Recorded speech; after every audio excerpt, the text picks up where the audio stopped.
Exercise 9, create the base model.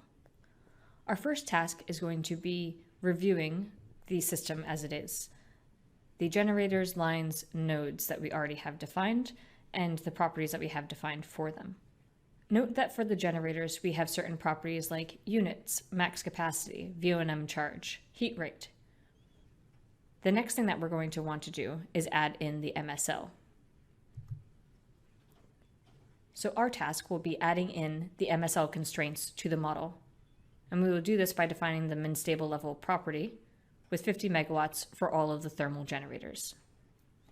Then we will create a copy of the base model and rename this as base MSL and execute the model to examine the results.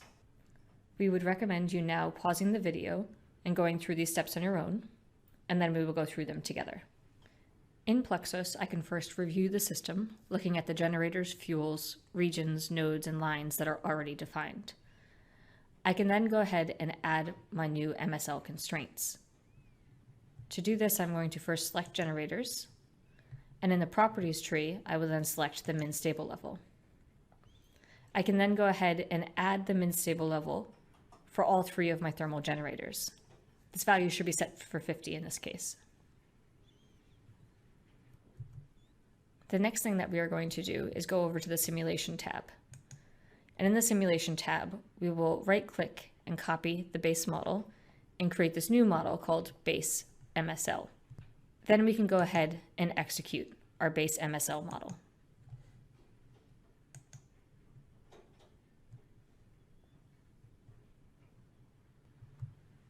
When the simulation completes, we can then open the solution file. In the solutions, we want to check to see if our MSL constraint has been observed. So we will go to the generators, interval period type, and generation, and click execute.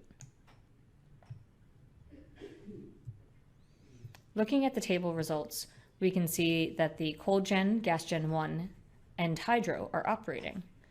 And just a quick look shows us that gas gen 1 is sometimes operating at 30 megawatts. This is of course below our 50 megawatt MSL. So what's going on here? Or in other words, why is the MSL constraint being violated in some periods? Well, the answer is that MSL constraint needs MIP, unit commitment optimality. And for this reason, we need to create a production object. So exercise 10 is enabling this integer optimality. The first thing that we will do is we will create a copy of the base MSL model and name it as base MSL MIP. Then we will create a production object, name it MIP, and then assign it to the new model we've just created. On the production object, we are going to enable integer for the unit commitment optimality. Then we will execute the base MSL MIP and take a look at the results. So the first thing that we will do is we will create a copy of our base MSL model.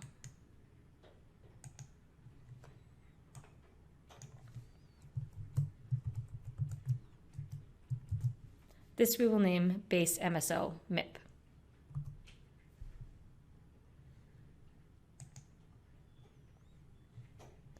We will then create a new production object. So we go to production, right-click, and select new production. We are going to name this MIP. We can then add this new production object to our model of choice, which is base MSL MIP.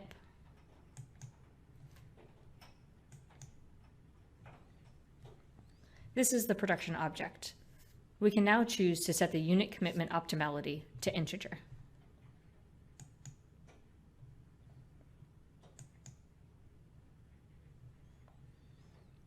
We will now run the base MSL MIP model.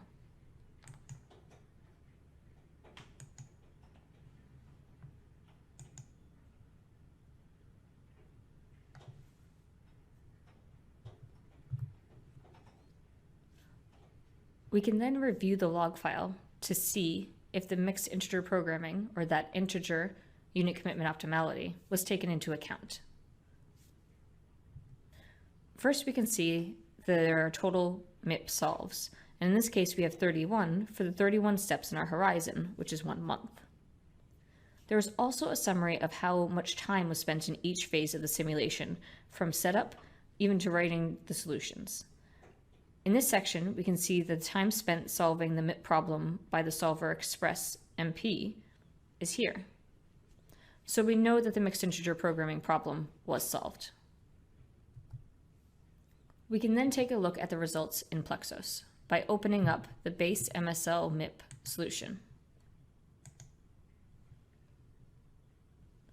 And what we'll do is we'll take a quick look at gas gen 1, which was the gas generator that violated the MSL constraint in the first run, to see that it's adhering to the MSL constraint in this run. Gas gen 1, I'm going to select interval period type and generation for the property, and then execute.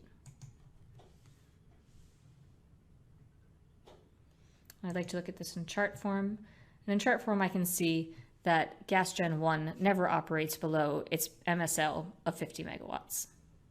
So in this exercise, we have shown that if you would like to be able to take into account integer type constraints like the MSL, we need to have the unit commitment optimality set to integer.